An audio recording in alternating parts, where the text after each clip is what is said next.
Optimal minimalism. At this altitude, I can run flat out for a half mile before my hands start shaking. Can I answer your personal question? Now would seem an appropriate time. What if I did the opposite? I'm a cybernetic organism, living tissue over a metal endoskeleton.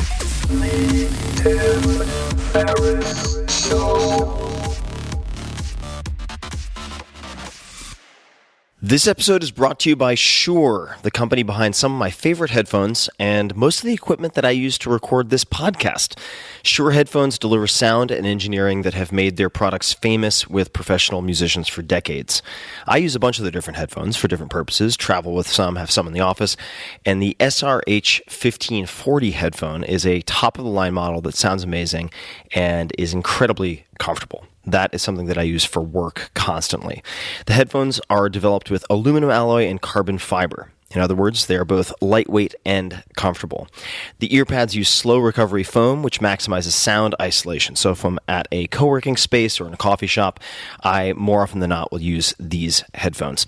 And as a special offer for listeners of this podcast, you can receive a $100 discount for a limited time on the SRH 1540 headphone by using the code TIM, all caps TIM, at checkout.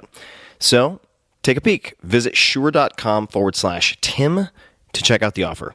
It is only good through the end of April. So again, visit shure.com/Tim and use the code TIM, all caps TIM, at checkout to save $100. This episode is brought to you by WordPress.com, my go-to platform for blogging and creating websites. WordPress.com, which I've used for ages now, is the online home for this podcast, tim.blog/podcast, my blog, and all of my standalone book sites. So whether you're looking to create a personal blog, a business site, or both, creating your website on WordPress.com helps others to find you, remember you, and connect with you. WordPress is designed for non-technical businesses and bloggers. That's me. I am not getting nitty-gritty in the code. You do not need experience setting up a website. They take care of the technical side, so it's easy to get your site up and running. Their customer support team is available to help 24 hours a day, and not just Monday through Friday, but also weekends. And if you look at the bigger picture, 28% of all websites run on WordPress, which is mind-blowing when you consider it, and plans start at just $4 per month. Listeners of this podcast can receive 15% off any new plan purchase. So go to WordPress.com/Tim to create your website and find the plan that's right for you. That's WordPress.com/Tim for 15% off a brand new website. Hello, boys and girls. This is Tim Ferriss, and welcome to another episode of The Tim Ferriss Show, where it is my job to tease out the habits, routines, tactics you can use from world-class performers of all different types, including business, military, chess, anything and everything imaginable. And there are patterns. The guest today is Frank Blake, at Frank Blake on Twitter. Frank served as chairman and CEO of the Home Depot from January 2007 through November 2014, and then as chairman through January of 2015. Frank joined the Home Depot in 2002 as executive vice president, business development, and corporate operations. He previously served as deputy secretary for the U.S. Department of Energy. Prior to that, he served in a variety, and I do mean wide variety, of executive roles at General Electric, and we do have some great stories related to lessons learned from Jack Welch, as a side note, including Senior Vice President Corporate Business Development. And under that umbrella, he did just about everything imaginable. He's an expert of mergers and acquisitions and much, much more. But that's not it. Frank's public sector experience includes having served as general counsel for the U.S. Environmental Protection Agency, EPA, deputy counsel to Vice President George Bush, and law clerk to Justice Stevens of the U.S. Supreme Court. He serves on the board of directors for the Georgia Aquarium, Proctor Gamble, Macy's, and is currently serving as chairman of the Delta and Grady hospital boards. Additionally, he sits on the board of trustees at Agnes Scott College. He holds a bachelor's degree from Harvard and a jurisprudence degree from Columbia University School of Law. He is a very, very entertaining guy, has fantastic stories, and also a lot of takeaways that you can apply. He also has a podcast, which is short form, 25 minutes. So if you want to scratch that itch, check out crazygoodturns.org and the description. We tell inspiring stories about people who do amazing things for others. There are some fantastic episodes, so I encourage you to check that out. And without further ado, please enjoy this wide-ranging conversation with the ever-fascinating and very, very effective Frank Blake. Frank, welcome to the show. It's great to be here. Thank you. I am so thrilled to have you here to help me solve the riddles of life. And I thought I would start with maybe some common ground. And it relates to a book called Built to Scratch. So the background, personally speaking, is that Built to Scratch, along with a few other books, have traveled with me for more than 30 years now. Wow. So they helped set me on my first entrepreneurial journey step and have traveled from house to house, apartment to apartment, country to country ever since. And in the course of doing research, I had read that when you became the CEO of Home Depot, that you had read passages from Built to Scratch. Right. And I was curious if you recalled any of that, why you chose to do that. If you could walk us through it, that would be fantastic. First, your research is great. Absolutely right. That's very exciting that the book is important to you. As you'll hear, it's hugely important to me. First, the book is the story of Home Depot. Mm-hmm. It was written by Bernie Marcus and Arthur Blank, and about Bernie and Arthur and Ken Langone and their founding of Home Depot. It's one of the great entrepreneurial stories of our century, of our times, because Bernie and Arthur had been fired from their prior job. Ken Langone said to them when they got fired, "You just got hit by a golden horseshoe in the ass. You're so lucky." And then they went and established the Home Depot, which was the most successful retail concept of its time. Fastest to 10 billion, 20 billion, 30 billion, 40 billion. My connection with the book is it's very meaningful to me, not only because it's the story of the founding of the Home Depot, but also because of my start as the CEO of Home Depot. I did not have a background that would lead anyone to think that I'd ever be the CEO of the Home Depot. In fact, when the board called me and said, "We want you to be the CEO," I said, "You ought to take a day and think about this," because while I had been at Home Depot for a few years, I had not been really doing a lot of the retail work. I've been doing M&A activity and real estate and that kind of thing. And I said, "You ought to spend a day, think about it, and think about hiring a real retailer, and I need to think about it." Obviously, they called back at the end of the day. They still offered me the job. I obviously took the job. But I can honestly say that a nanosecond before the call, I was not thinking, I'm going to be the CEO of this company. There were no moments of driving along in the dark of night thinking, oh, what would I do if I were running this place? I was completely unprepared.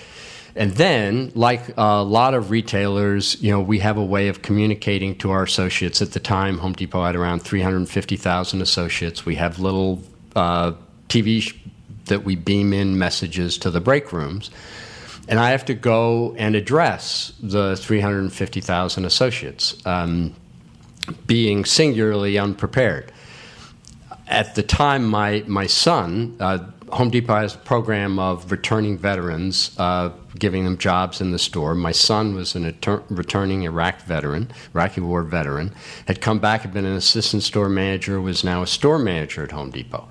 And so I gave him a call, and I said, Frank, his same name as I said, Frank, do you have any thoughts on what I should say? And first he said, wow, Dad, good luck. And then the second thing he said was, I don't know what you should say, but I can tell you how I start every store meeting in my store. I said, great, what do you do?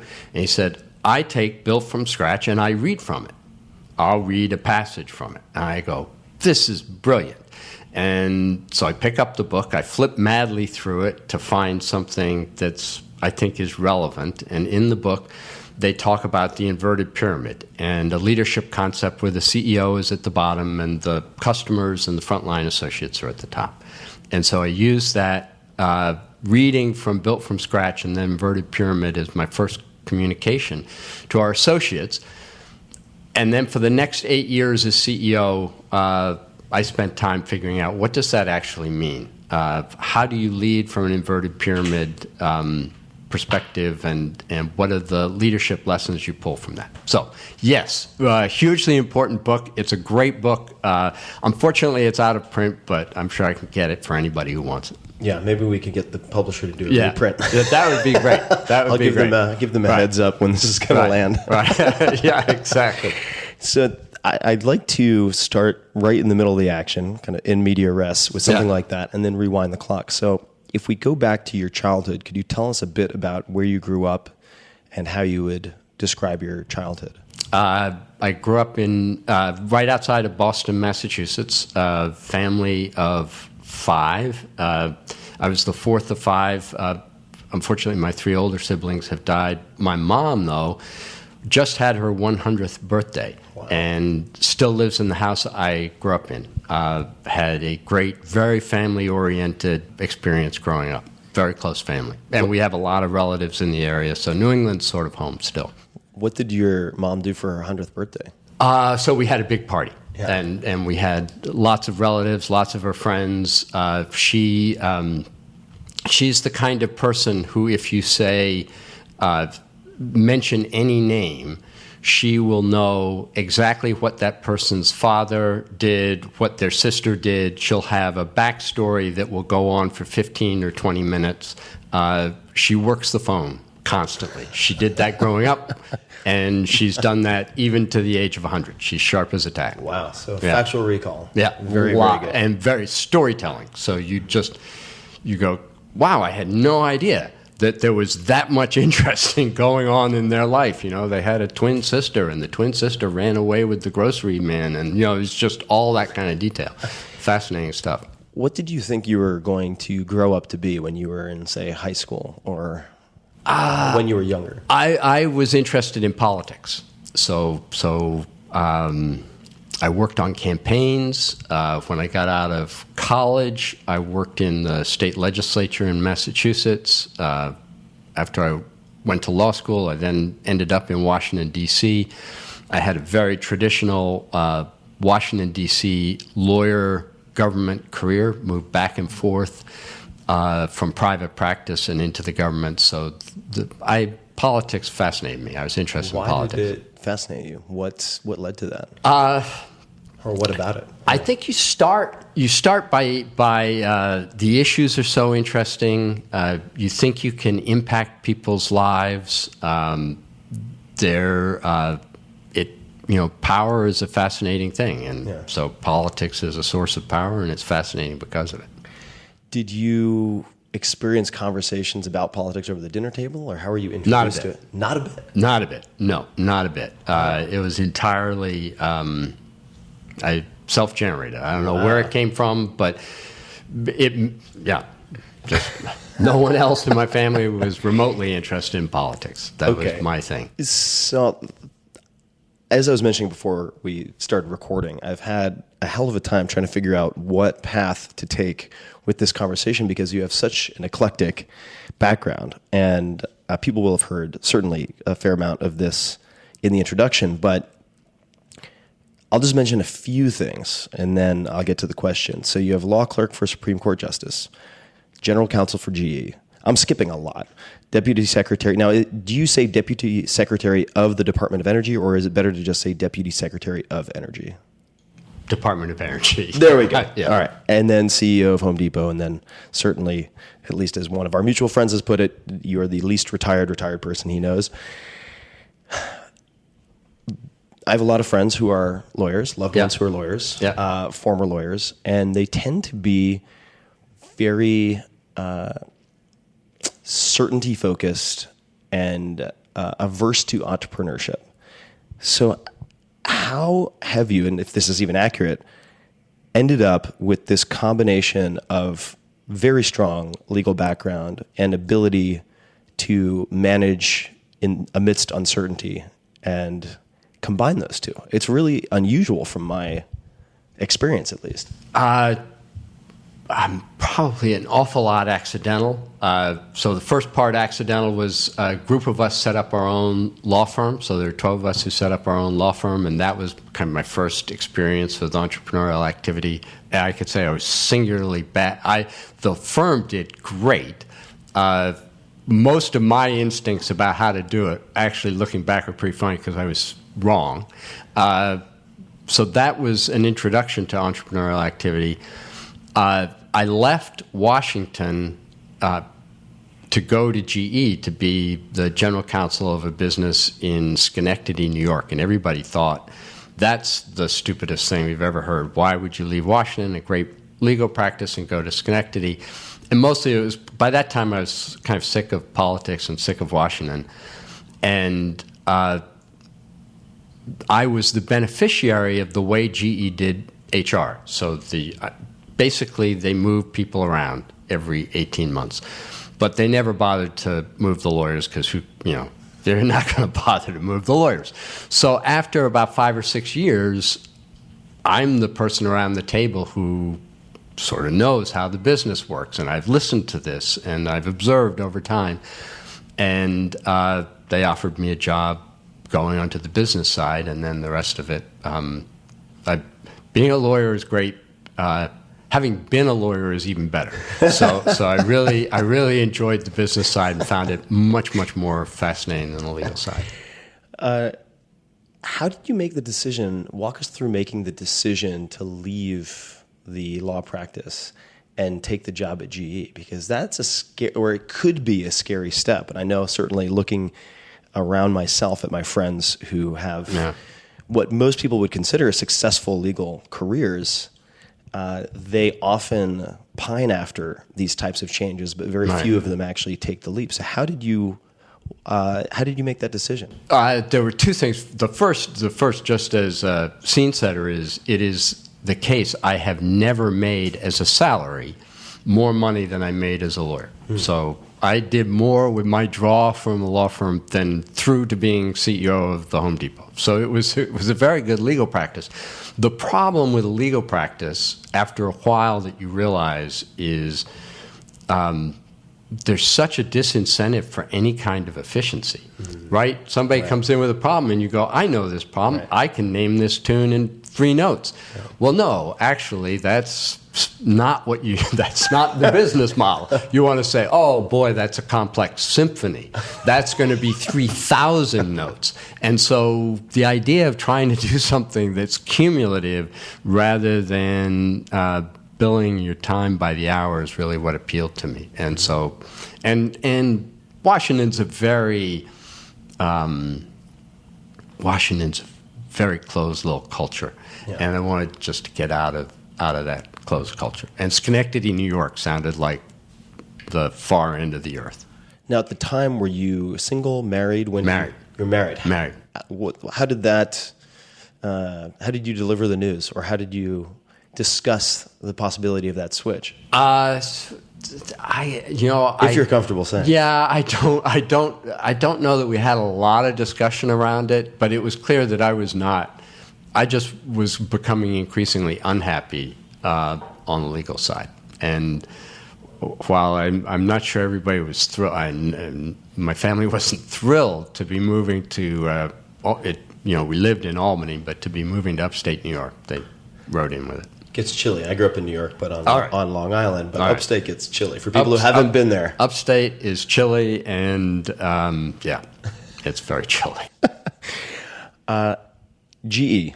So GE is another company in addition to Home Depot, even though I've never done anything myself in any industries related to either, that is fascinating to me. When did you first meet Jack Welch? Oh, early on. And then I ended up as a direct report for Jack. Jack Welch is, the founders of Home Depot, Bernie Marcus, Ken Langone, Arthur Blank, they're extraordinary people. Jack Welch is an extraordinary human being. One of the ways I would describe it is I would never take a phone call from him sitting down. The energy just immediately, you stood up to provide an answer to Jack. And I've got he was hugely helpful to me while I was the CEO at Home Depot. Got a lot of stories around Jack. Really a hero. Yeah, let's get into it. This is a long form podcast, so we All have the luxury of time. All right. So this is an arc. This is so I become CEO of the Home Depot. I think, all right, I'm going to call Jack, and I'm going to ask him for some time and kind of give me CEO 101 lessons. And which I did, and he was very nice. He was down in Florida at the time. I said, Jack, can I spend a day with you and, kind of pick your brains? And he said, great. And mind you, I have done hundreds of pitches to Jack in my time at GE. And I prepared so hard for this meeting with him. I could tell you the margin rate of an ant trap. I mean, I was just into all the details, all the numbers. And I go down, and the first thing he says is, draw me your org chart. And we spend a day going through people. And it was probably one of the most helpful days of my time because, and I recommend this for anybody, anywhere. If you find somebody that you really respect who will ask you questions and then you just listen to what you're saying. And in effect, he did that for me on the organization and the people. And then every year, I do the same thing. I'd spend a day with Jack every single year. And this is jumping ahead, but I love the story so much. We can jump around. So the 8th year, so my last time, I get to ask the question that's sort of the moron, stupid question that you wouldn't dare ask earlier because you wouldn't be able to get the next meeting with Jack. So I go, okay, Jack, all of the attributes of leadership, if you had to weigh them all and pick one, what is the single most important attribute of leadership? And his answer shocked me. He said generosity. And I wouldn't have predicted it. It kind of took me by surprise when he said it, and then when he explained it and explained how, as leaders, you need to be fueled by the success of others and how that's really got to be the driving force. And I could see that as true for how he ran GE. It made a lot of sense, and it stuck with me ever since. It was a great lesson. Why was it important in that first meeting that he shifted the focus to the org chart? What happened? What were the questions he asked? What were the important? So the great questions were, first, how are you organized? I mean, because, that tells a lot about what your priorities are. And second, he'd be asking about people, and I'd find myself in some instances kind of making excuses and saying, well, blah, blah, blah, but not really. And then he'd just say, did you hear what you just said? What are you going to do about it? And it wasn't his commentary on these people. He didn't even know them. Okay. But listening to his, feeding back to me what I was saying and then saying, hey, look, you're not smart enough to do this on your own. So if you're going to do this and be successful, you gotta get the right team with you. Yeah, so for people who don't know Jack, what would you say he's best known for? It's something that stuck with me, and I have great respect for Jack, and I've read a lot about him, but I might be getting the details wrong because it's been a while.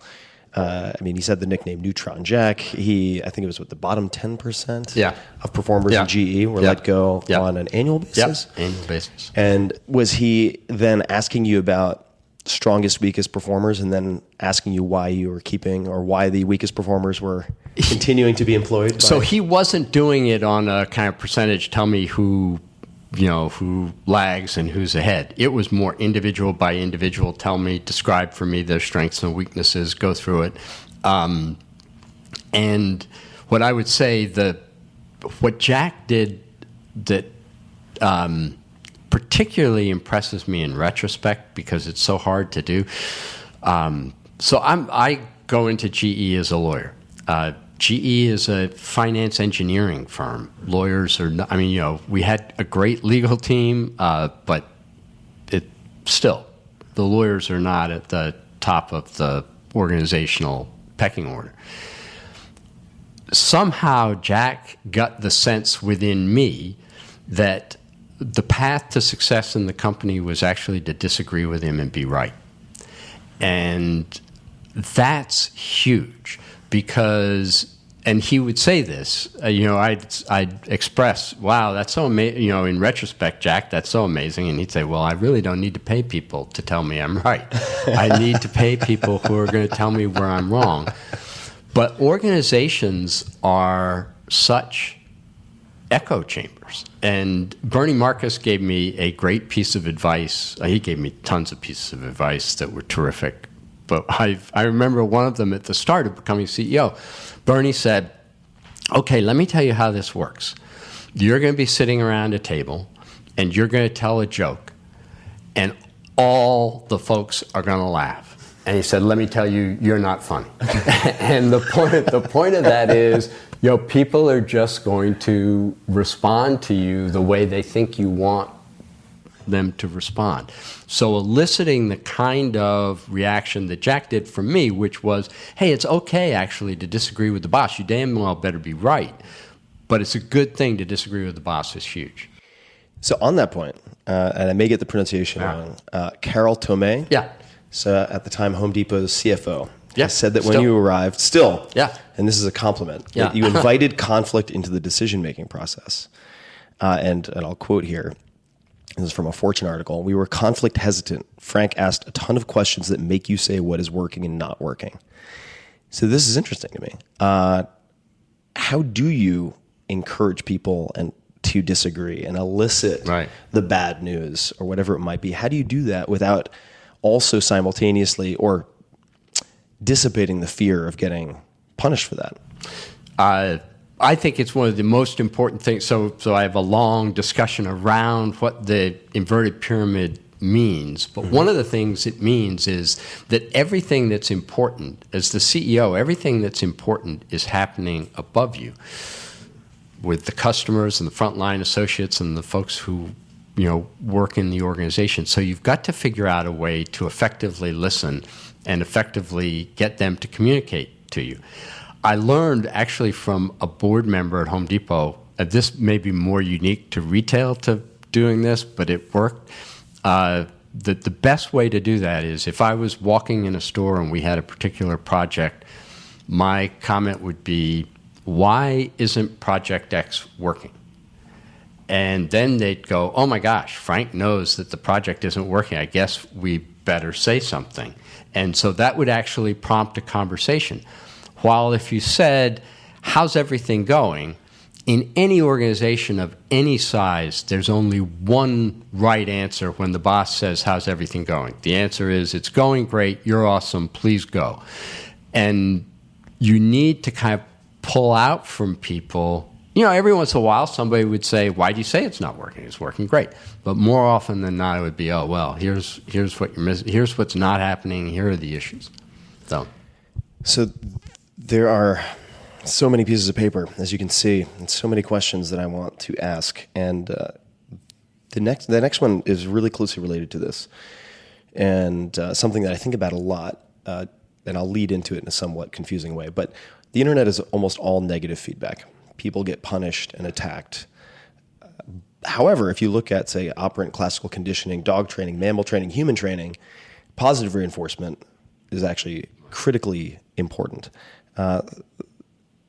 So this is a quote, and please correct me if I'm wrong, but I'd love to get some examples of how you have celebrated people's successes and wins, whether within Home Depot or elsewhere. And the quote is, I'm a lawyer. Lawyers don't celebrate shit. Or actually, furthermore, the only way people know what you want is that you celebrate when they get it right. I'm a lawyer. Lawyers don't celebrate shit. So what are concrete examples of how you would do that? That was actually one of my biggest learnings of the time as CEO, was the importance of celebration. In fact, what I tell people now is, every business person knows the saying that you get what you measure. Mm-hmm. I'd say there's an important, maybe even more important corollary. You get what you celebrate. Mm. People, just as you say, they reference off of the stories. They reference off of when you reward someone and make a point of it. That actually sticks in the mind long after other things have forgotten. And at Depot, we did a lot. In fact, spent a lot of time on this. Personally, I would spend every Sunday afternoon writing notes to hourly associates. So for us, customer service was what we were after. Customer service is such a vague term. And I would write 100 to 200 notes every Sunday. And we had a whole process for rolling up, the Joan, Jane, Jack did blank. And it would roll up from the store to the district to the region. And I would write notes saying, "Dear Joe or Jane." And it wouldn't just be, "You're awesome, thank you very much, Frank." It would be, "I heard you did blank," and I'd write out what it was. "Thank you very much," and send the note out and sign my name. And I have a long thing about note writing and why note writing is so important. Let's get into it.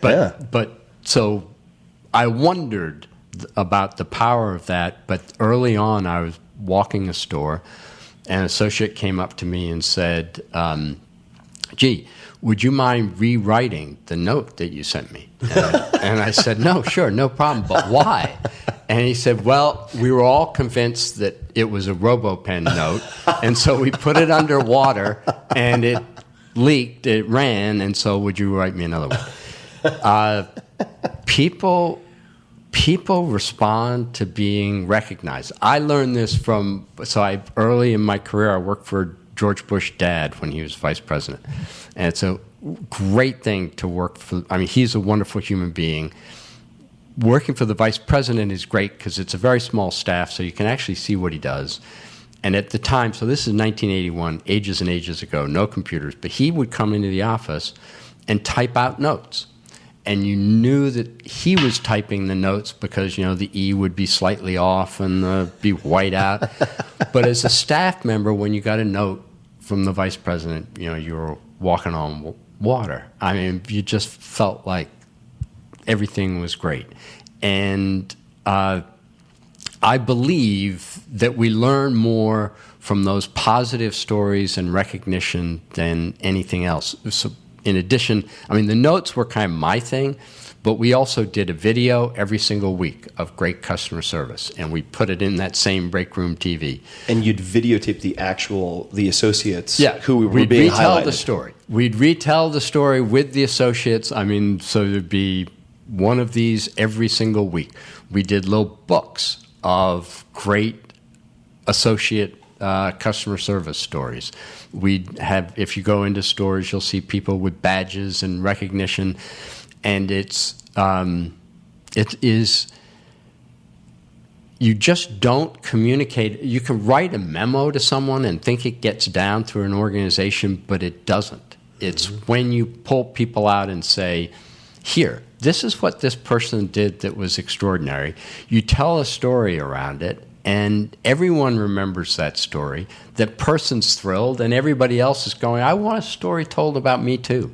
I'm doing that kind of stuff as well, and it builds on itself. So if you have, I think the number that you mentioned was 350,000 or a few hundred thousand. No, 350,000. 350,000. And now there are over 400. Right. So if you have 350,000 associates and you're doing this every week, what are the check boxes or the process for selecting those 200? I'd love to learn more about that. Because I no doubt there are people listening to this. I know there are people listening to this who run very large organizations, and that's going to be one of the questions top of mind, I would imagine. So the great thing about it is you take that. So you say, Frank wants to send a note out. Then this is where having an organization is great, because then you say, okay, here's how we're going to do it. The stores are going to submit stories of great customer service, and the store will submit that to the district, and the district will take its best stories, and the district's best stories go to the regions, and then the regions all submit them to me. So beyond the note writing itself, there's actually a process for recognition. So I hope the better store managers were recognizing every single story that they forwarded onto the district and were making a celebration with their associates in that store. Same with the districts and same with the regions, so that it reinforced itself.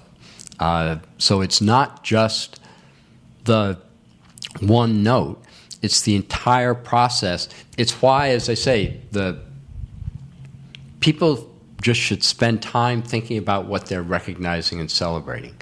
They should do it intentionally.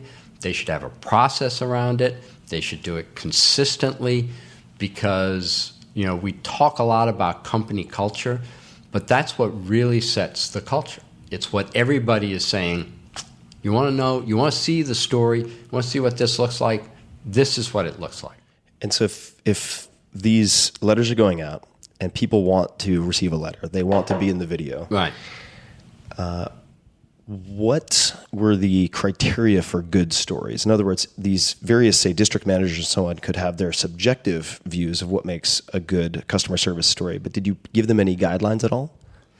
I didn't. I'd be honest. I mean, customers. I mean, that's the important thing about customer service is it takes lots of different forms. Right. But what we weren't looking for is, and it's not like this isn't important, but we weren't looking for the story of the cashier who stopped the robber.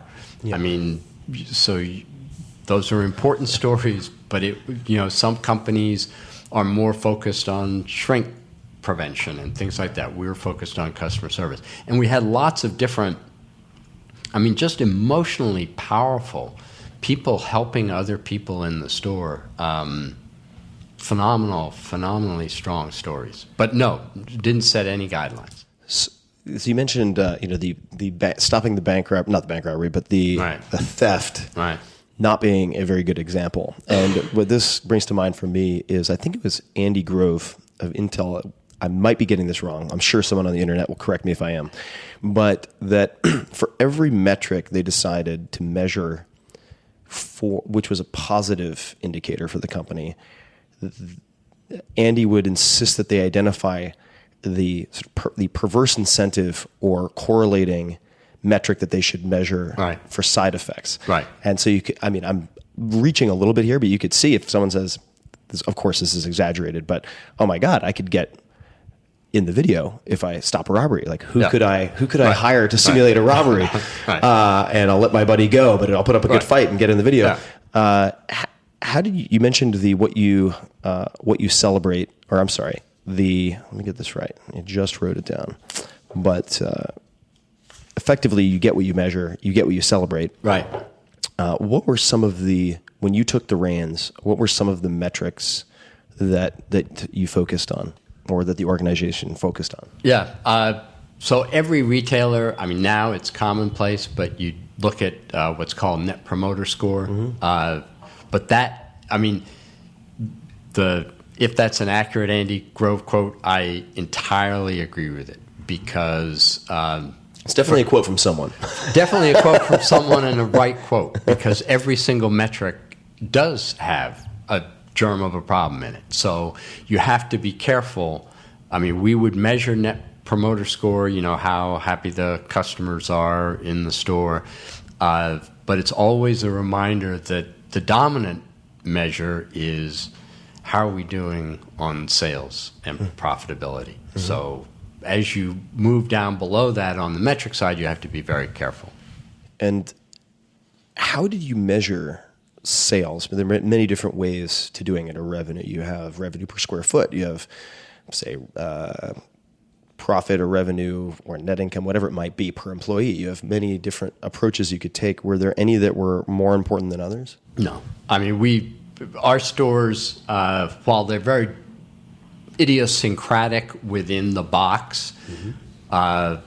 They're very similar, and we would look at, so we didn't have to get very sophisticated about, on the store side, on revenue per square foot. The merchandising side, you do more of that, because you'd want to say, what's our return on the space we're allocating to that merchandise. So you'd mentioned at least once, maybe a few times, how you seemed to be the accidental CEO. Didn't expect to be asked to be CEO. how did they explain it? Or if they didn't, I'm sure they probably said something. Why were you asked to be CEO? That's in the end, you need to ask Ken Langone, who was the lead director, and the other directors of Home Depot at the time. I've never really spent time asking them why. I think they had seen a lot of me because I was in charge of deals.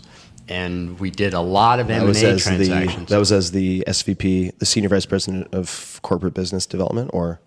Oh, no, that was at GE. Well, I did deals. So the job I ended up with at GE was doing M&A. The job I was doing at Home Depot was doing M&A. We went out and we bought a whole series of companies that were called at the time Home Depot Supply that was the largest commercial industrial distributor in the country. But I pitched those deals to the board, so they saw me a lot.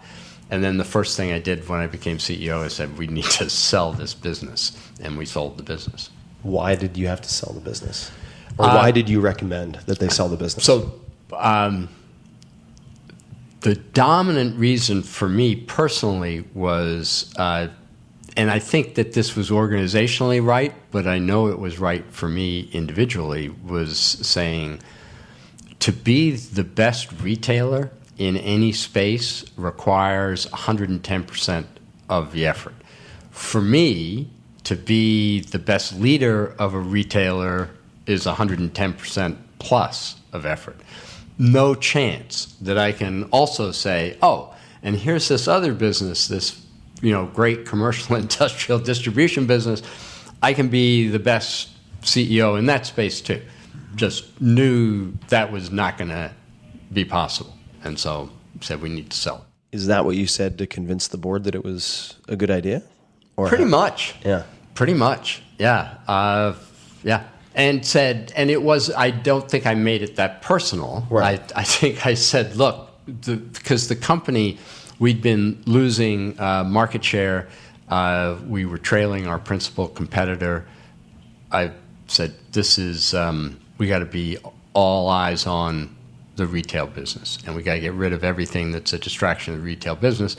Plus, at the time, so I took over right at the start of 2007, and the housing crisis was, by that point, the clouds were fairly obvious.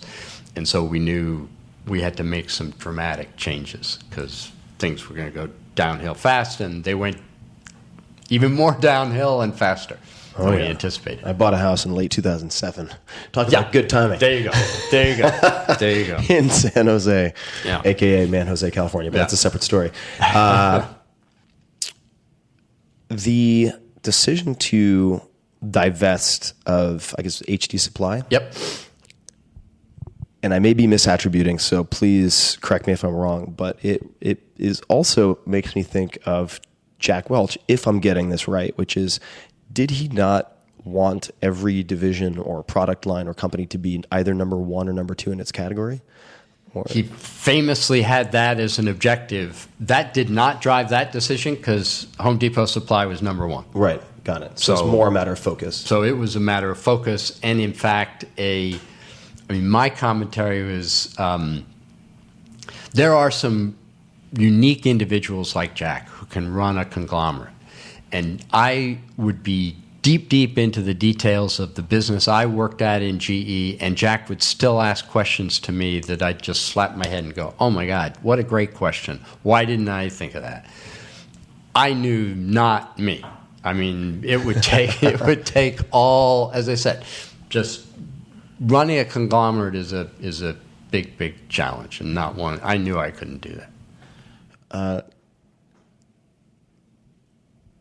So you mentioned, we've talked a bit about your legal background, and someone compared you at one point, Darwin Smith, the attorney turned CEO at Kimberly-Clark, because of how lawyers are trained in conflict, how to navigate deep-rooted issues, et cetera, et cetera.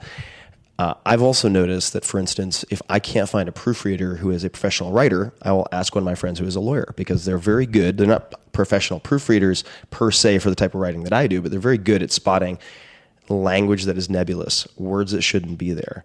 How did your legal training help you for what came later? And it might be a chicken and the egg thing. I mean, it could be what helped you to be a good lawyer, but what about those life experiences or that training helped you later or hurt? I think the part of the hurt is easier. So we can start there. Yeah. So the things that I kind of had to hike away from are for lawyers everything is great, right? And you can chew over decisions for a long time, and it's very complex and full of ambiguity. If you're leading a 350,000 people strong, and you're going out and your statements are in paragraphs, I mean, just you've lost it right from the start. So driving for simple, portable messages that just, screw the ambiguity, that is essential. I actually think it's essential regardless of whether it's 350,000 people or 3 people. So that you kind of have to train away from. The part that's probably good is you're trained to worry. I mean, lawyers are trained. I always felt like law school trains you to worry about things that no normal human being would worry about. And so there is a value as a CEO to worry.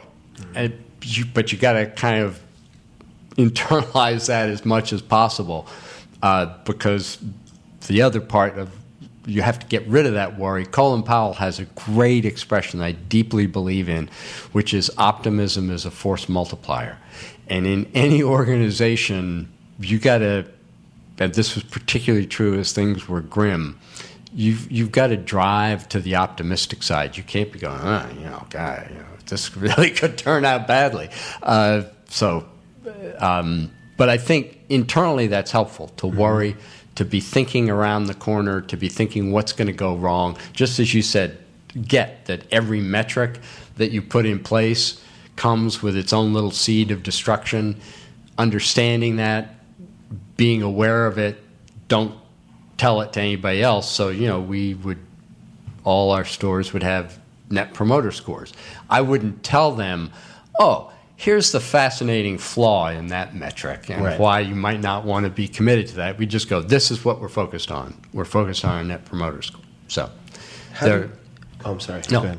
I was going to, I'm going to zoom out, but I want to zoom in for a second just on net promoter score. How did you all measure that?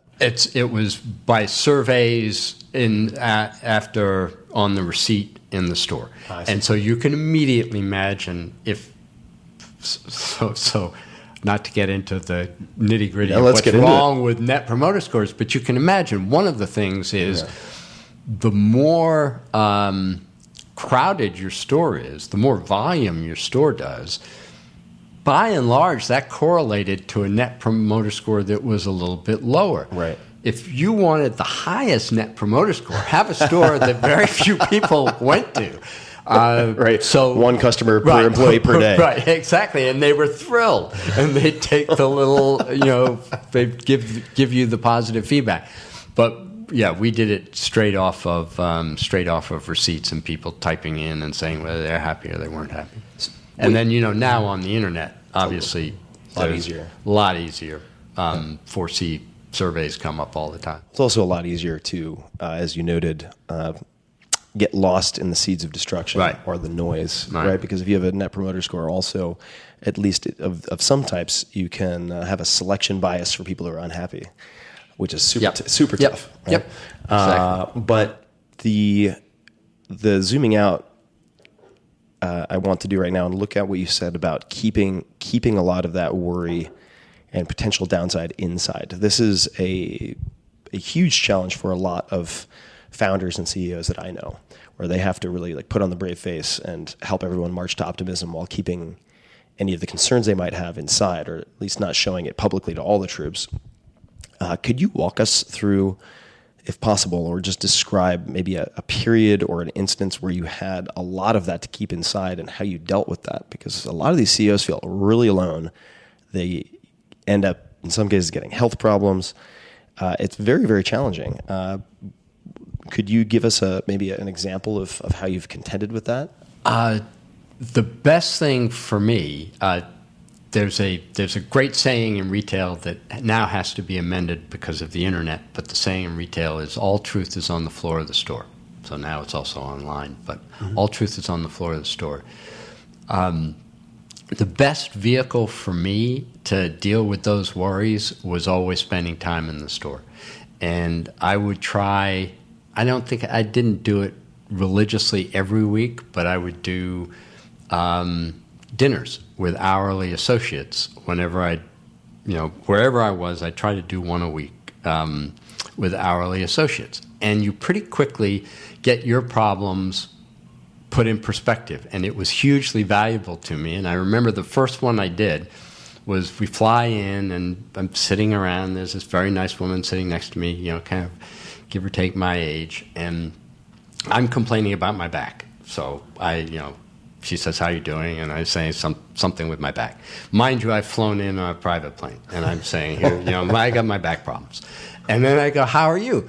And she said, "Well, it's funny that you say that about your back problem because, 3 months ago I fractured my spine and I had to be in traction and it was really difficult when I started working in the store again and I was in a wheelchair.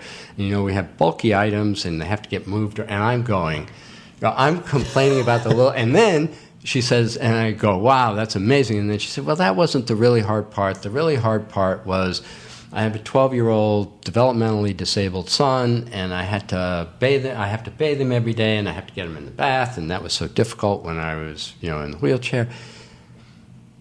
The fears and worries kind of melt when you see what people are putting up with every day and doing one foot in front of the other and having a smile and being, committed to people around them. And so that gave a sense of perspective that sort of put the earnings per share worries a little bit in farther focus. And they were always great for that. I mean, just amazing.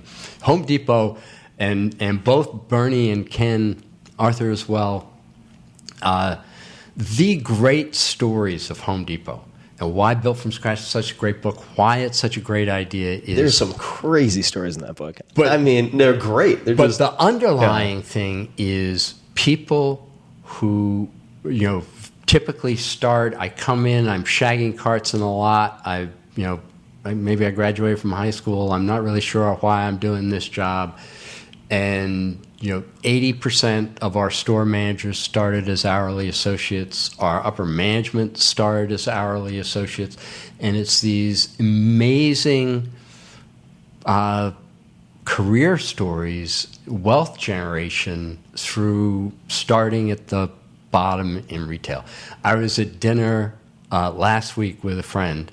This, I think, happens all the time with Bernie and Ken and Arthur. But it was, if you go, boy, there's a bell to ring in life. This guy comes up and he's with his daughter, and he said, "I just wanted to introduce my daughter to you because I want to introduce her to the person who's making her college possible." And you go, wow. I mean, first off, obviously not me, but wow, that is such an awesome story. And that story is replicated over and over and over and over again at Home Depot. And it was both Bernie and Ken and Arthur always talk about the Home Depot. You can have your mission statement and all the rest, but what it's really about is wealth generation for your associates. And it ties back to Jack's comment about leadership. Mm-hmm. That if at the end you could say, wow, these people made their lives and careers from it, that provides a great perspective on the job. After leaving Home Depot, since that time, how have you created a pressure release valve for the worrying or stress in your life? The first great thing about retirement is the anxiety level drops. Right. Dramatic. The fewer inputs. Yeah. Every day. The thing about a retail business is on your phone, they're your sales. And the IT organization is saying, gee, I can give you this by the minute. And you go, no, I really don't want it. Excuse me. I don't want it by the minute. So that anxiety of every day, Home Depot just reported its results, and they're great results. And Craig Manier is the CEO now, is doing a phenomenal job. But it is that every day pressure on delivery that's good to step away from, and good to think about what are some of the other things you want to do in your life, and focus some time elsewhere. What else? When it creeps in, is there anything that you like to do? Any particular sports or morning routines, or anything that you find helpful for managing your state?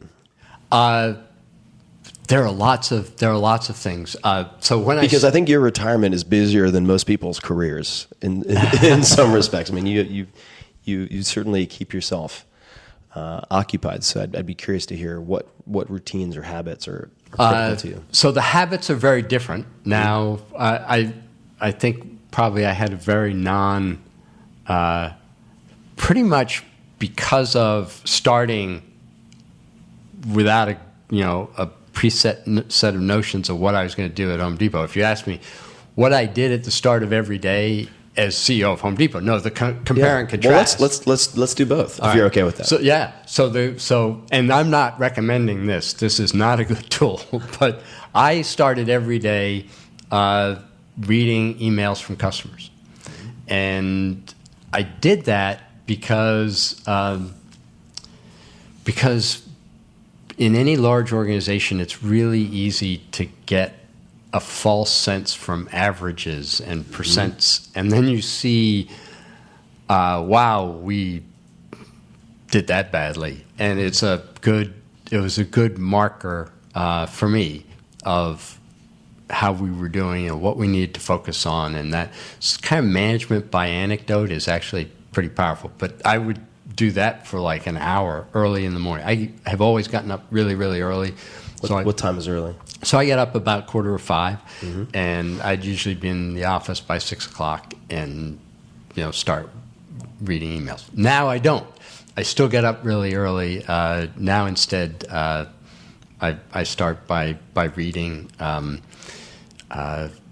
My wife and I, and this was a habit introduced, and I'm not.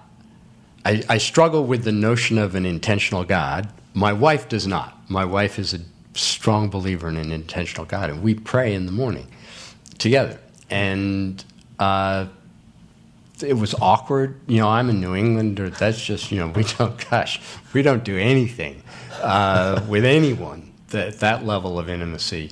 And that's actually really an interesting habit to have. Because saying things aloud and hearing what's in her mind, and then sort of being forced in yourself. Okay, what am I grateful for? What am I seeking help for? Is really valuable. So that's a different kind of habit. So what is the format? You don't have to share the specifics unless you're open to doing that, but what is the format of the prayer? How long does it last? And you mentioned maybe some sneak peeks, but I'd love to hear about that because I journal almost every morning. Yeah. And I'm not speaking aloud, but there might be some commonalities. Yeah. No, I suspect. What is the format that you use? So the format is there's a lectionary that tells you what readings. So there are a series of readings. So you do a reading typically from the Old Testament, the Psalms, and the New Testament. It's typically how you go. So we read. And then we pray.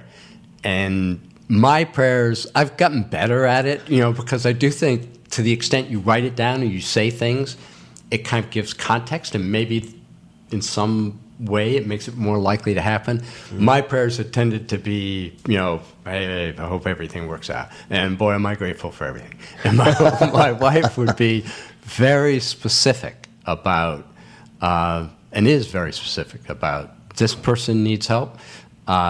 This is what I'm going to do to try to help this person. My wife, parenthetically, worked for Habitat for Humanity. That was her job, and she goes to Haiti nearly every other every month. For a while, she's going almost every other week. So she does a lot for other people, but she will mention, here are the people who are in need. Here's what, and so it's really helpful seeing, okay, that's what she's focused on, and then it teases out from me, what should I be focused on? Who needs help? What should I be doing? So if someone were transcribing your prayers, would there be certain categories that tend to pop up more than others, like somebody who needs help and how I'm going to help them? I'm grateful for X. Yeah. I need help with X. Are there particular buckets that tend to pop up a lot? It's other people who need help. There's a separate thing of each time kind of naming two things we're grateful for, and what are we grateful for? And it could be, I'm grateful to be on Tim Ferriss' podcast. I'm grateful. But it's a good mental exercise to say, hey, there's an enormous amount of stuff to be grateful for, and then there are people who need help, and it's and my wife is a much more powerful prayer than I am, but I'm learning. I'm getting there. I really like that. I don't pray in the morning, although maybe someone would consider what I do a secular prayer, perhaps. Yeah. But I do have a gratitude journal, and I note 3 things that I'm grateful for first thing in the morning, and then I have a handful of prompts that take 4 to 5 minutes in the AM, and then I do a review in the PM, including what am I grateful for that happened today, effectively.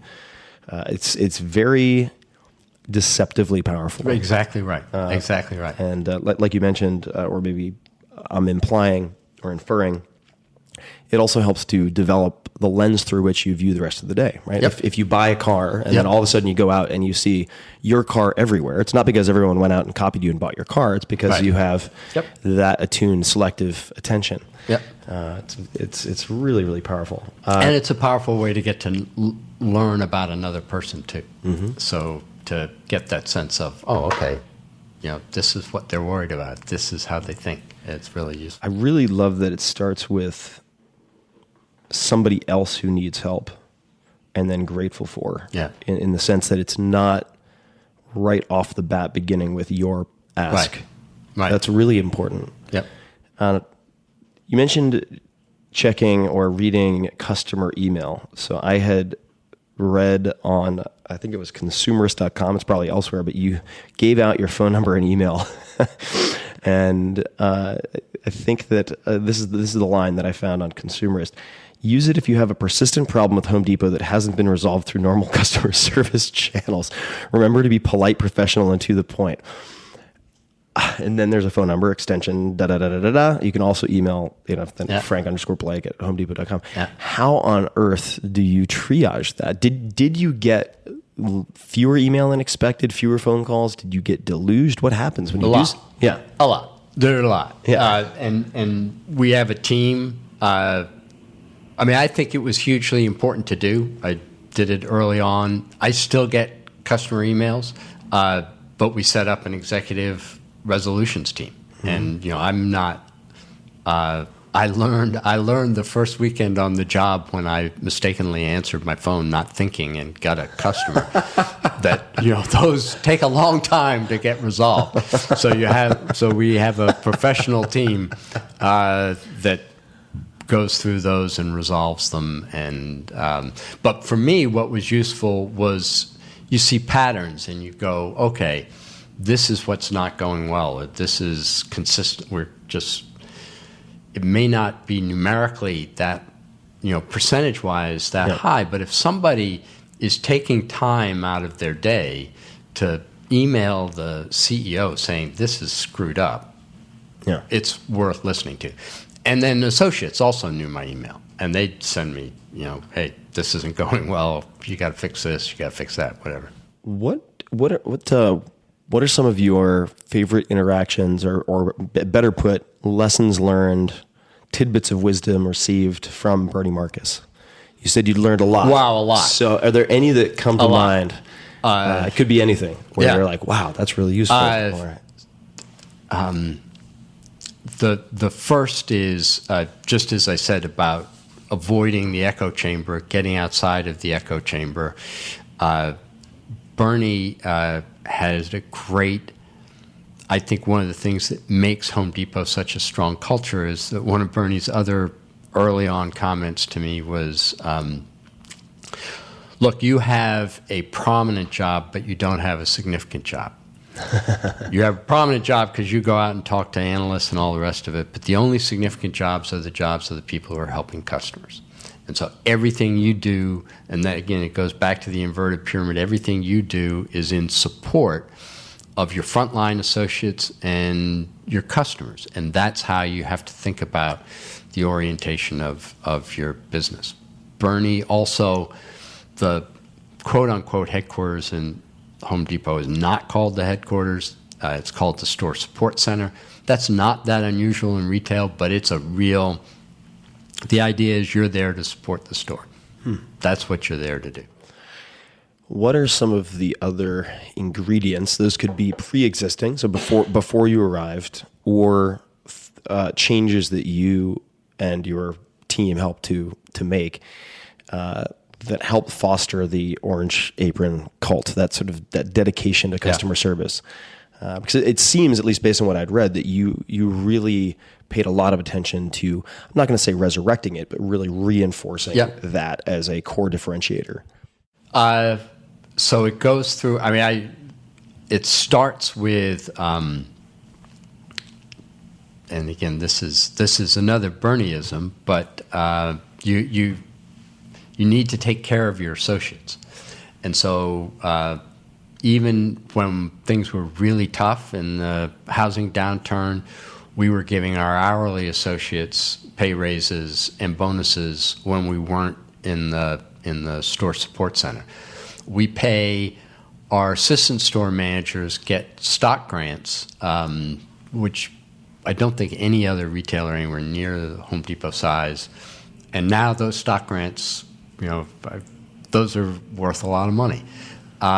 So getting them bought into and understanding that the success of the company is their success as well. Also on pay, we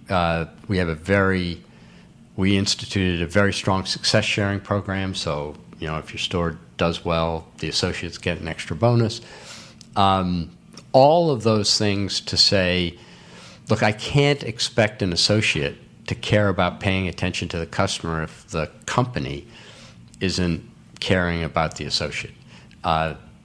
We did lots of other programs and then a lot on the recognition and reward side to reinforce the culture of the company. But you do actually have to focus on how you pay people too. Yeah. There's only so much you can do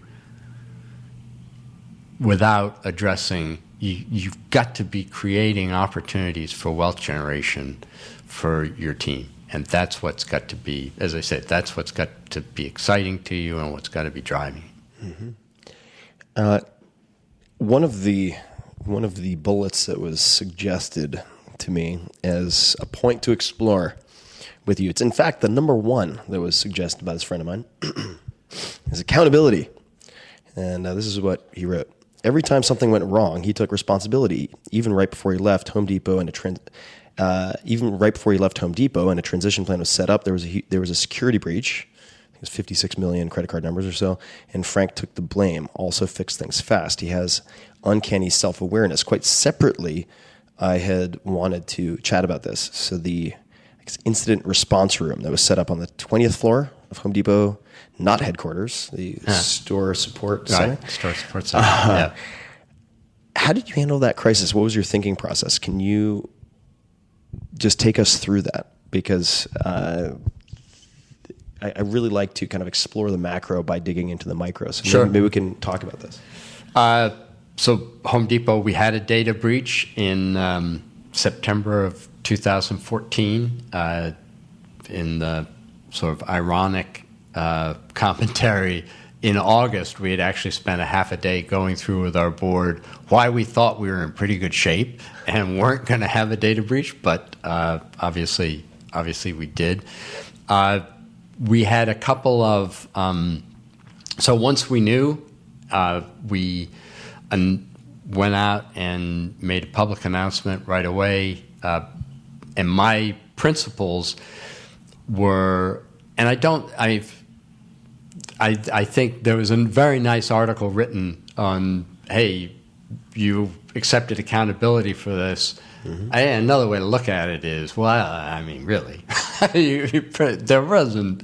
I mean, you had to. I mean, that wasn't not a serious choice.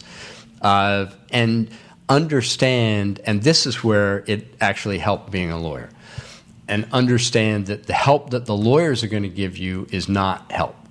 Because the lawyers are going to say things like, well, don't admit that you did anything wrong because then you're going to be subject to litigation and all the rest. And you got to understand that actually all that matters is taking care of your customers. So I actually gave the pen. I said, nothing is going to be written about what we do here from our legal team. Love our legal team. We have great lawyers, but it's all going to be written by our person in charge of communications. And all we're going to talk about is, as a customer, you're not liable, and here's what we're doing for you. And then we just decided we were going to be completely transparent. So every time we knew something, we said something. It was really painful because the nature of these things is that you don't really know what's going on. It unfolds over time. And so we'd have one release after another. It felt like we were constantly in the barrel. But I think people appreciated that we were being transparent and focused on taking care of our customer. And we didn't really see any significant decline. Was that a difficult or an easy conversation to have in terms of how you were choosing to respond? Do you remember like sitting down and having that first conversation or any of those? I do. We set out, here are our three principles. The only thing that matters is how we communicate to the customers. The second thing is I would tell people, just recognize, the second principle is recognize no one is going to say massive data breach at Home Depot, everybody did things right. So understand we screwed up. Don't worry about that. Worry about fixing it. And I was really pleased, and I give a lot of credit to our CIO at the time, Matt Carey. I was really pleased that the experts who kind of came in and cleaned up the situation said that they saw less finger-pointing CYA activity with Home Depot than anybody else. So it was, hey, let's just move forward and get this thing fixed. And we got through it. It wasn't, there wasn't a lot of discussion about weighing other alternative approaches. I was very fortunate because my board was entirely supportive of how we handled it. So I would imagine having the legal credentials that you do also helps because you can think about it from the perspective of general counsel, but make the executive decision to do something different. Exactly. And know that in the end, the value gained from that is modest in terms of the value potentially lost by not being straightforward with your customers. And frankly, our lawyer was 110% behind that too. You mentioned three principles. Could you review them for us? Yeah. So it was customers first, no CYA, and fix the problem. Okay. So recognize is related to problem solving. Right. It's like don't try to spin the facts. Right. Mm-hmm. Yep.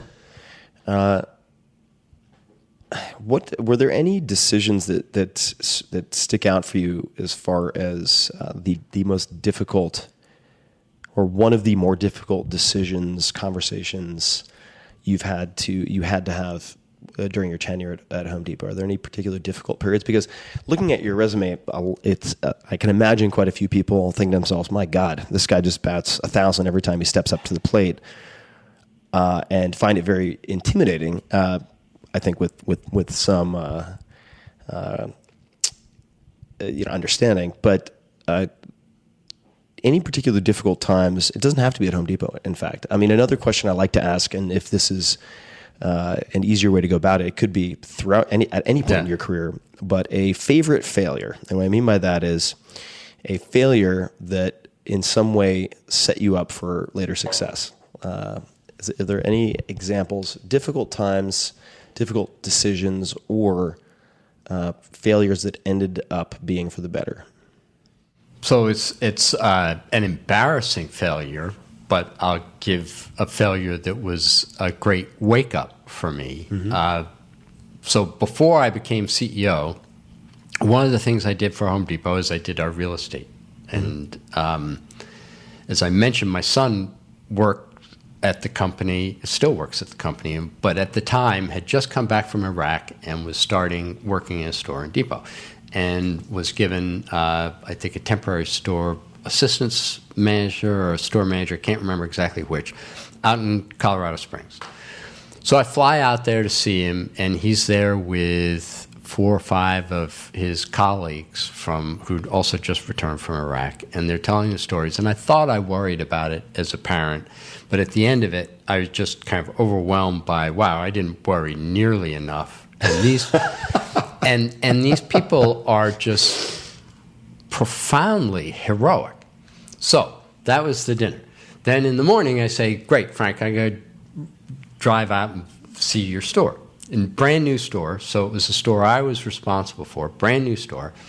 And great, here's the address. And so I'm driving out to the store. I drive down and I don't see it.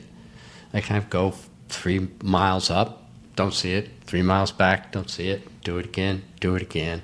Finally, I see it, and the store is hidden by this massive berm along the roadway.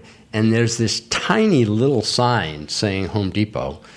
And then the store itself, if you know the construction of the store has beams where they shouldn't be. I mean, it was just, and I go, this was my job. It was we were doing 200 stores a year at the time. Wow. This was my job. This was a number. I was just getting a number out to check my box, and this is my son's damn store. That's heartbreaking. And my commentary to myself was, personalize this. Make this personal.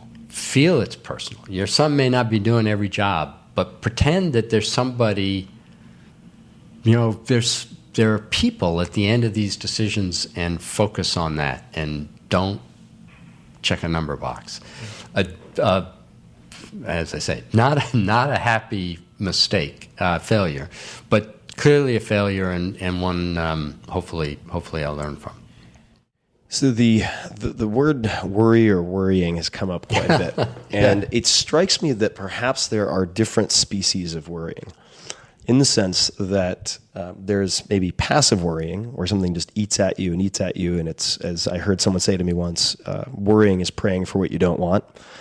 And then perhaps there are other forms of worrying that are more active. So when something is bothering you, or you see a potential risk, what is the thought process or the next steps for you?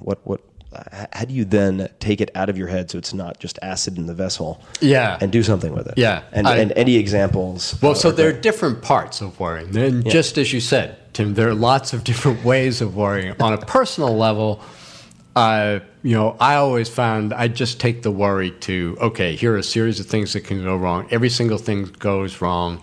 And I mean, you could ask my kids, I joke, I always figured I'd end up driving a taxi or an Uber now. Just follow it all through, and you're driving a taxi, and that's not the end of the world. And just deal with it that way.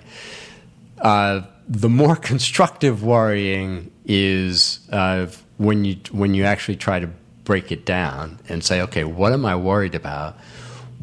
And typically the answer to that is take the worry from the generic and move it to some level of ground engagement. Go check it out.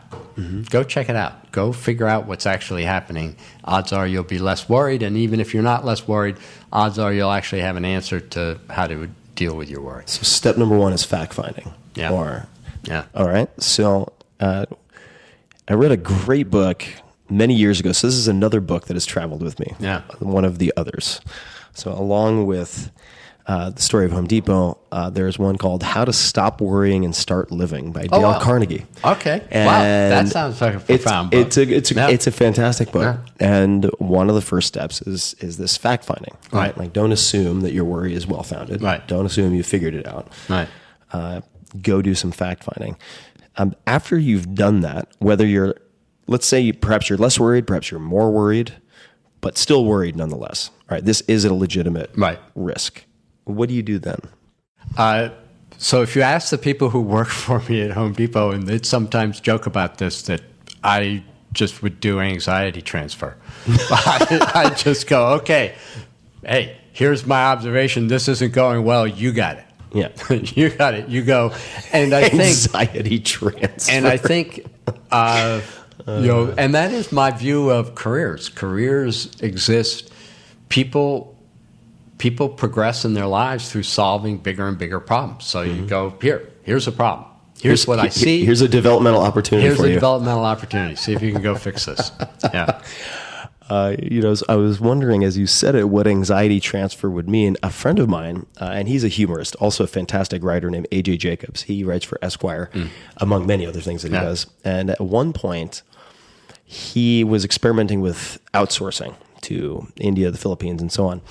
And he was trying to broaden the number of tasks that he could delegate to someone else, keeping in mind that this is all a bit tongue-in-cheek. And one of the things he did, because he is a real worrier, and he decided to outsource his worrying. So whether it was a book deadline or something else, he would ask someone in Bangalore to worry about it for him. I love that. And he told me, he said, it actually worked. Right. It actually, just to know that someone was worrying about it on my behalf. I love that. I love that. That's terrific. Outsource the worrying. Yes. I like that. What advice did you give to your successor at Home Depot? Did you have sort of a presidential meeting? Like, let me tell you a few things that I've learned in the trenches, a few things to keep in mind. Did you have that conversation? I'm sure we did, but I'm sure he also didn't need it. And but let's say that it were someone coming in fresh, right? So they didn't have the experience with Home Depot. What advice might you have given them, aside from what we've discussed so far? Is there anything you would add on top of that? I think it's listening and how important listening, communicating, and getting your whatever it is you want as simply stated as possible. So this is the other part of the legal side is, and I can't remember who said it, but there is what you always want to get to is simplicity that's on the other side of complexity. Mm-hmm. That's the goal for whatever it is you're working on. And when you get there, you know you've got it and you know you really understand it. And whenever you find yourself just bound up in complexity, you just know you haven't worked it hard enough. Mm-hmm. How did you had mentioned the simple and portable messaging earlier. How would you suggest someone develop that skill, or how did you develop that skill? Think about stories. I think is the way to start. I mean, listening to your podcast, listening to how you tease out things from people. It's in the end you remember stories, and so if you said this is where I'm trying to go, and this is the story around it, you can get pretty simple portable messages. Slogans don't do it. It's much, much better if you can say, here's the story. Here's what it looks like. Because people respond to the stories.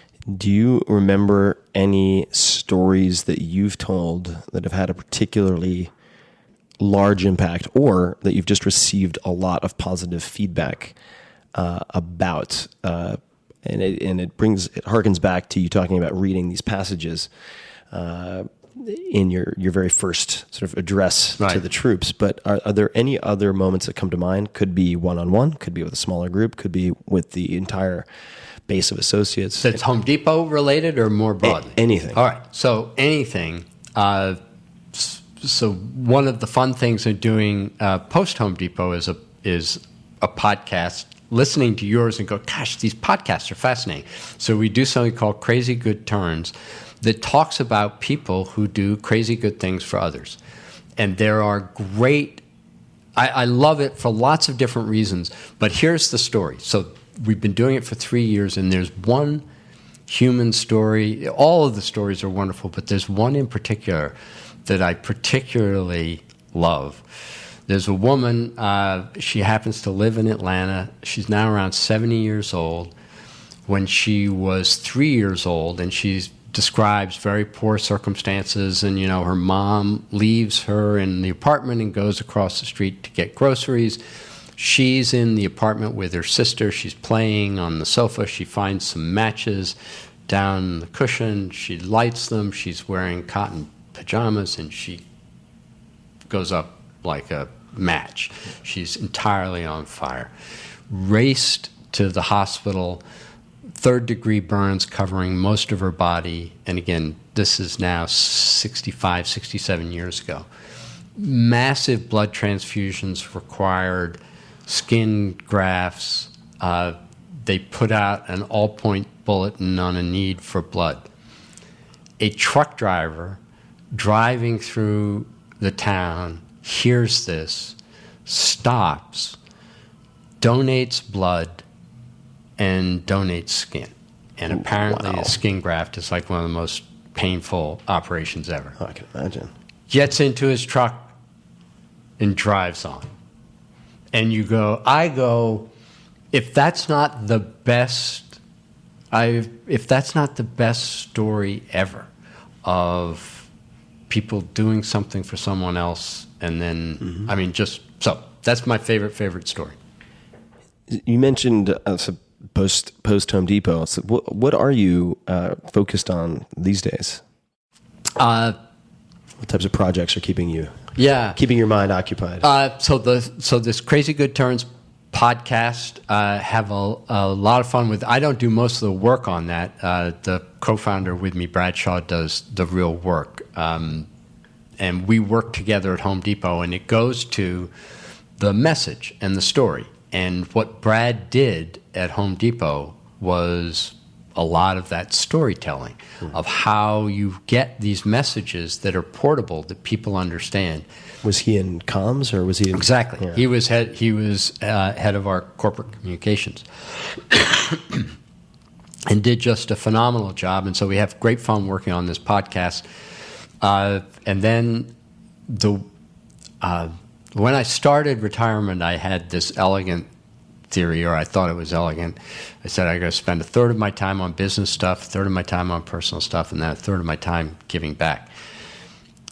And that actually turns out to be sort of a useless way to think about it. Why is that? Well, it's sort of choppy, and it's not continuous enough, and it struck me recently. So in November, I got to spend a day. This is an interesting story in itself, but I got to spend a day traveling around with Ken Langone, Ken is one of the co-founders of Home Depot. He was my lead director at the start of Home Depot, and he's just one of life's phenomenal people. And I realized at the end of it that really what I want to learn is I want to figure out how to be authentically generous. And whatever it is I'm doing, some people pay me for help, some people don't pay me for help. People who pay me for help are probably frustrated by it, but it's generosity. So putting that piece together with Welch's final advice, and how do you learn to do that? And it's not something that comes naturally to me. I'm not the kind of person who, you see the beggar in the street and I reach in my pocket and give a buck. I'm much more the kind of person who's going, oh, that's not really going to help him for the following reason. But that's what I'm working on. I'm trying to figure out how to be more genuinely helpful and generous. How are you working on it? Because it seems like, just like with worry, you have subsets of worry. There are many different ways to be generous, and it might mean different things to different people. Yeah, exactly. So how are you working on it? Yeah. So I'm way short. Yeah. Right? Way short. But I know if you kind of work right to left and you go, what do I want people to say? I'd love them to say that at whenever. So there are small things in terms of just giving. I mean, giving money is one way to do it. Trying to be helpful when you do it so that it's not just writing a check and it actually takes a lot of thought. I've learned this. I get to hang around a fair amount with Ken and with Bernie. And Bernie now, what he does is his foundation. That's what Ken does. How you think about doing that and how you actually think about being helpful to people as you're generous with your own resources, it's learning. And I can tell there are some things I do where I think I'm being helpful, where people go, God, that's fascinating, but keep your help to yourself. And other things I do where I think I'm a little more successful on it. Mm-hmm. Where do you think, what falls in the latter category? Of particularly people who are starting things, and for whatever reason in dealing with their own anxiety, find it helpful to talk to somebody else who's got some perspective and can help them feel like they're making progress on whatever direction they're going. And I think one of the great things that's true now that wasn't true, when I was growing up, is that people are actually really willing to take some risks and do things and start their own businesses and start their own charities and step out. And that's phenomenal. And helping that is great. So there are probably hundreds of thousands, maybe millions of entrepreneurs listening to this. And I'd love to go to some of my well-worn rapid fire questions, but I might tweak it a little bit. So I very often ask about the most gifted books or most reread, which I'll probably ask anyway, but we're going to back into that by asking are there any particular books you would recommend, if you could recommend, say, 2 or 3 books, could be more, to an entrepreneur? Maybe they're a year into their business or in the early stages. Doesn't necessarily have to be early stages. I know I'm adding a lot of qualifiers here, but what books might you recommend to them? So we talked about one of them, Built from Scratch. I think is just a great book. And any entrepreneur should read it. Saying this not because I'm on this podcast, but because I started listening to your podcast, and I think your books are phenomenal. Thank you. I think what's great about them is that you make an effort to kind of pull out from people, here's what I think is, kind of a core part of what makes whatever it is I do successful. And as a reader or as a listener, I can kind of choose. I can say, yeah, okay, that makes sense, or no, boy, that person's just way doing something different. And I don't believe that there's any one particular, as a business person, I love Jim Collins's Good to Great. But you can also look at that and go, oh, this is fascinating because the companies that were originally good to great are now not so great, not even existing. So you have to be willing to understand that there are lots of different stories, and then you find your own within that. So I give your book because I think it's very cool. I think it's much more. People have to have more respect for differences and different ways of approaching problems. There's no one path. No one path. Are there any books besides Built from Scratch that you've gifted a lot to other people or reread a lot yourself? So the book I tend to gift people has nothing to do with business. It's a book by a writer called Clive James, and it's called Cultural Amnesia. And first off, he writes. He is so learned that you just want to read what he has to say. So and I assume he's not making this up, but he says, well, I wanted to read Proust, but I didn't know French, so I started with the Larousse and start learning French. And you go, okay, anybody who can do that, I'm interested in what he has to say.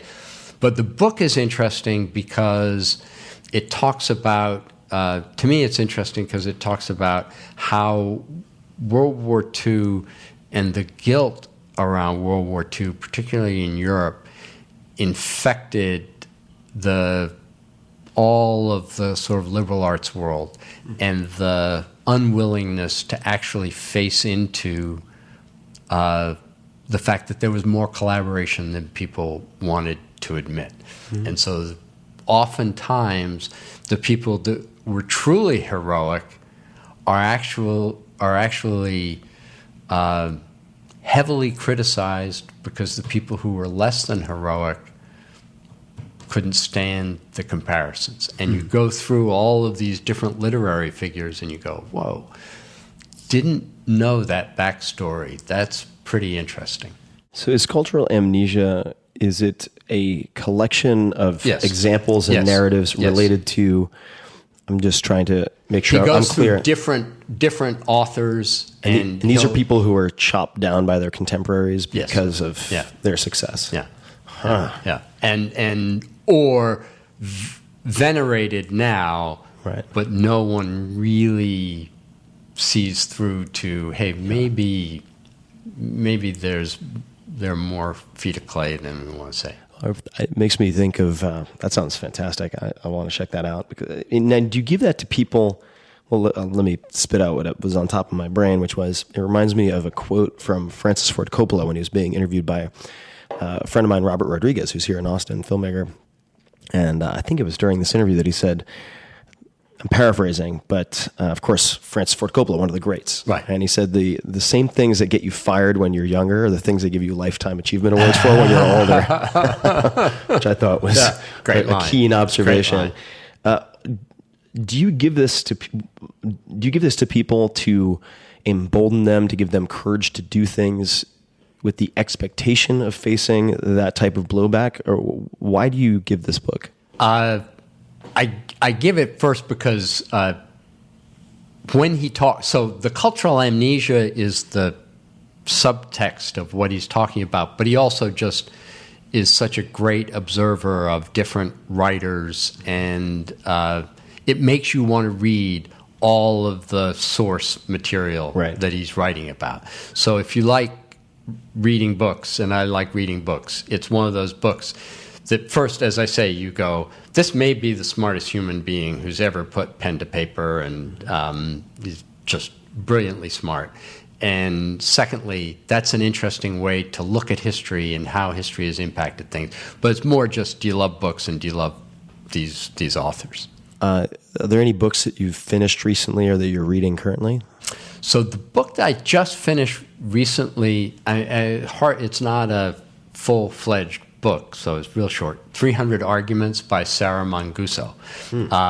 And it's kind of a neat book because her objective is, I'm going to reduce this book to the 300 things that you'd underline if I wrote a real book. And so it's got a lot of little, I mean, you could read it in less than an hour, but it's got a really, it's kind of like Montaigne. It's like little statements. Lots of aphorisms. Little aphorisms. What's the theme of the book? Great question. And if I were a deeper reader, I'd probably be able to tell you the theme. And I'm probably doing her book massive injustice by not knowing what the theme is. To me, it was sort of a random. Oh, it's a very eclectic mix. I mean, just bounces around with different observations, some of which you go, God, that's brilliant. And some of them, But how did you choose that book? And I guess the broader question is, how do you choose books? Because we all have finite time on this planet. Yeah. How do you go about choosing books? So on that one, and I can't remember what the path was that got me. There's a guy who writes a blog, Austin Kleon, and Austin Kleon. All right. Also an Austinite. He's also here. Oh, no kidding. Yeah, all right. So I don't know quite why I got to Steal Like an Artist, I think, is one of his books. Yeah. He has a number. So I start reading his blog, and he talks about, and he had something that said, here are the 15 best books I read in 2017. And I go, done. I've got to read the 15, and that was one of the books. He had some others, and I'm going through them. I'm Going to that's go amazing. through all 15. Well, Austin. Yeah. Good work, sir. Yeah. The next question is very much a left turn, and it's a hit or miss question. Yeah. So if it's a flub on my side, we can skip it. But what is the purchase of $100 or less? Could be $1,000 or less, whatever, that comes to mind that has positively impacted your life in the last year or two. Does anything come to mind? So if I can bump it up above $200, Sure. It's shoes. All right. So recognize that I spent years walking concrete floors. Yeah. And, as I was saying on my back thing, shoes are just hugely important. So I got a shoe that I actually really like. And what is the shoe? So what is the Sam shoe? Hubbard shoes. Sam Hubbard. Yeah. And,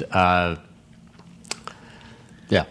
So to All me, right. finding all for the last however many years, I don't have the patience to actually go through the right sizing. And so I never wear the right size shoes. And it's just been an enormous frustration.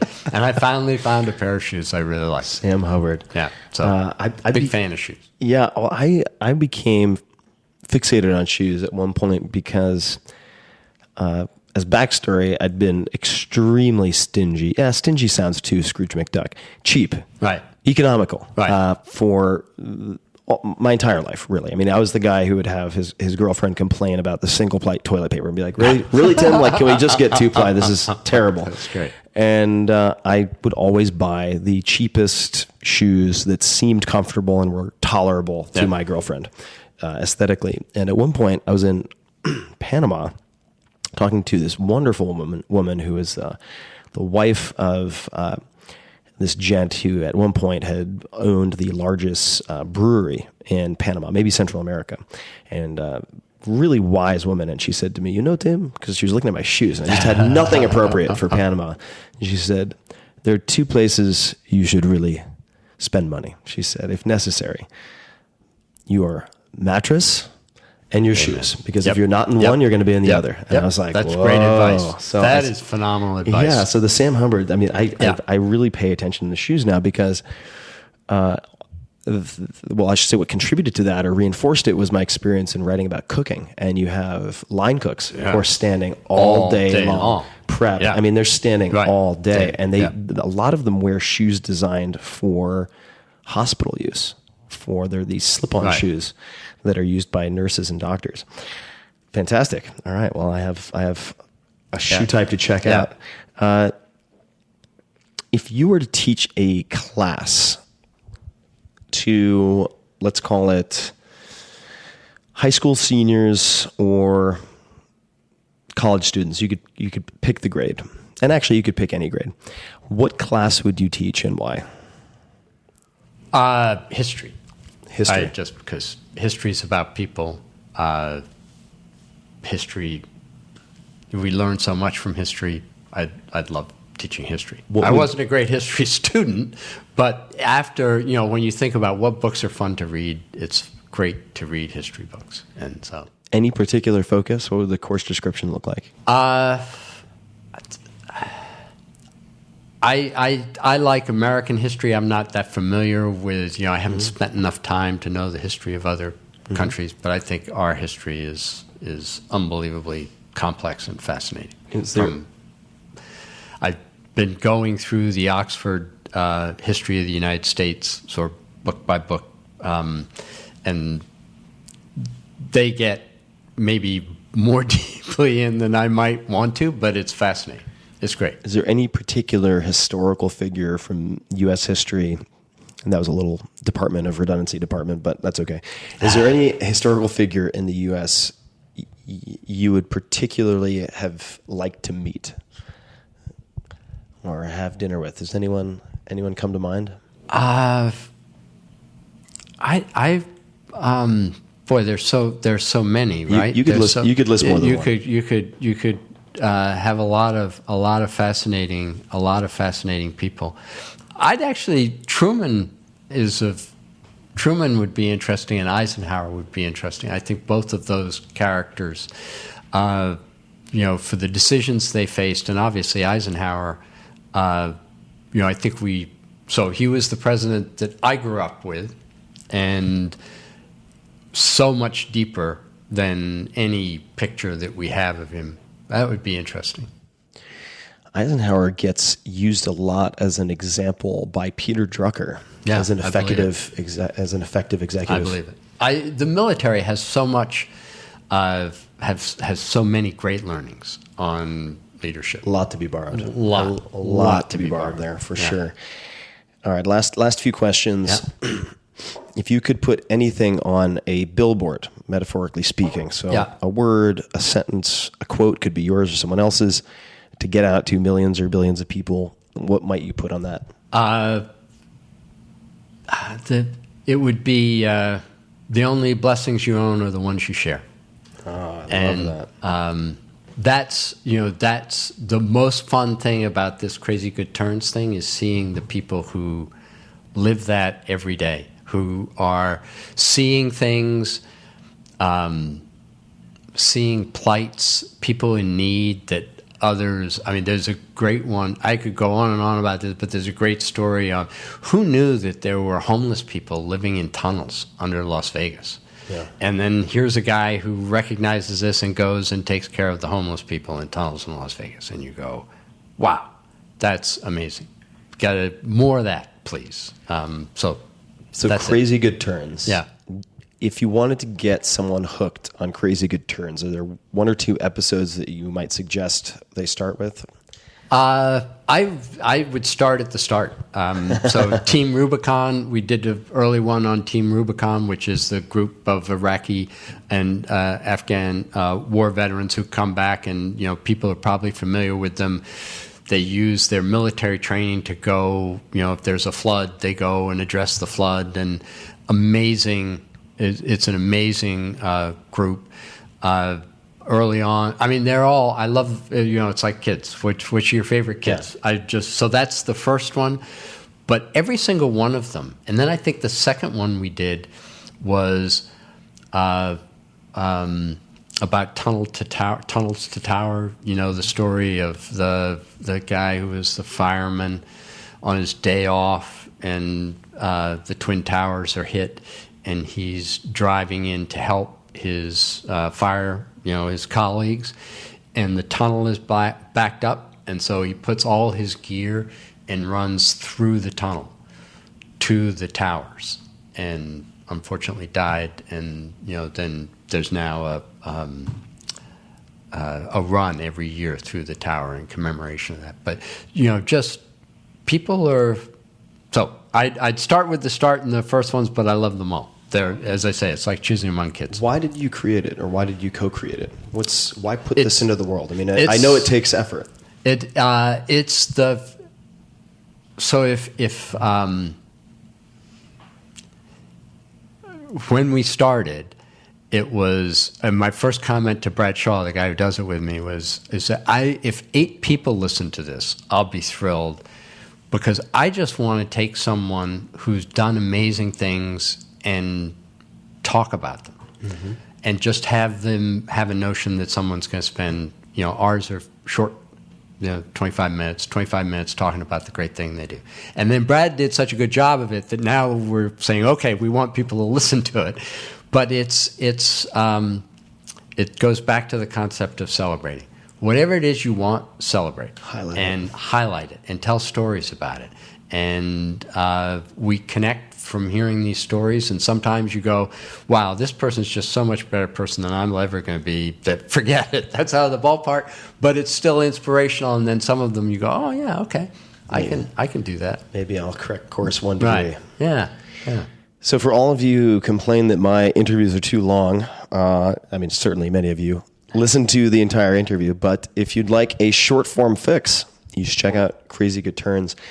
And I'm going to make, I don't do this very much, but I'm going to make an ask of the audience, and then I'm going to ask you if you have any parting words, suggestions, advice, or asks of the audience.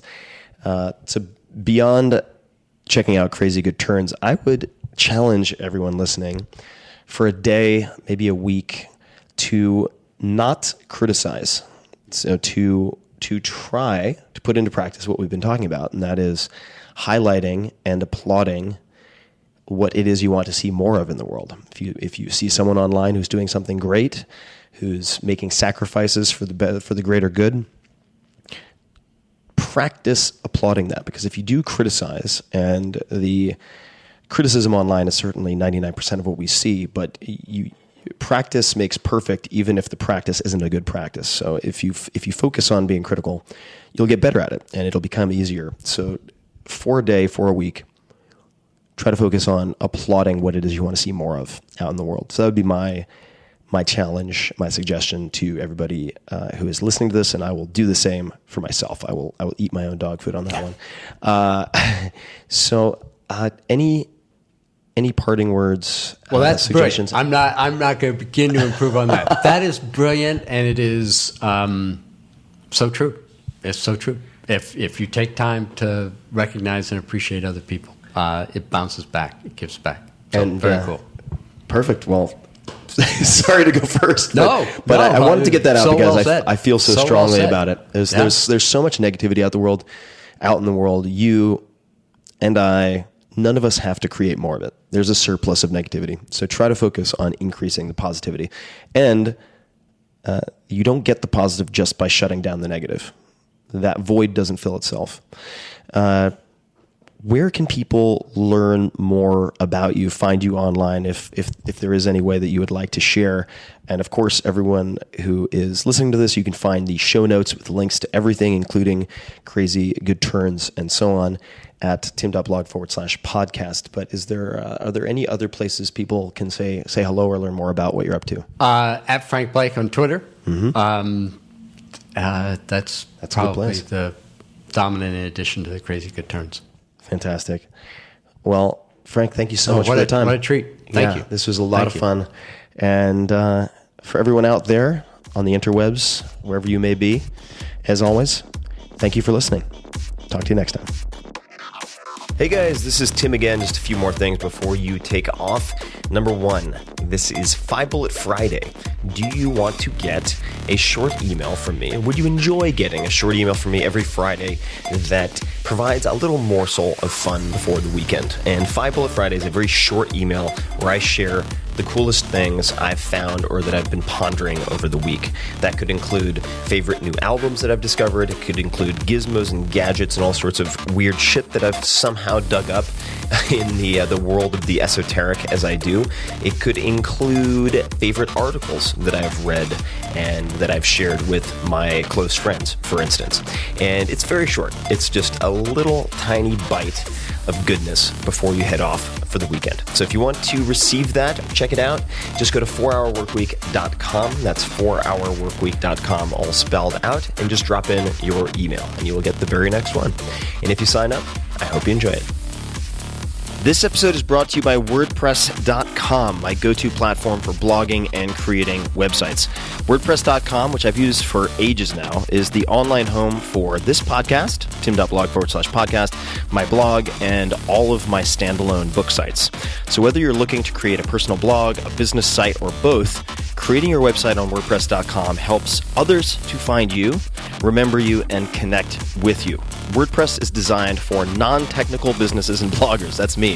I am not getting nitty-gritty in the code. You do not need experience setting up a website. They take care of the technical side, so it's easy to get your site up and running. Their customer support team is available to help 24 hours a day, and not just Monday through Friday, but also weekends. And if you look at the bigger picture, 28% of all websites run on WordPress, which is mind-blowing when you consider it, and plans start at just $4 per month.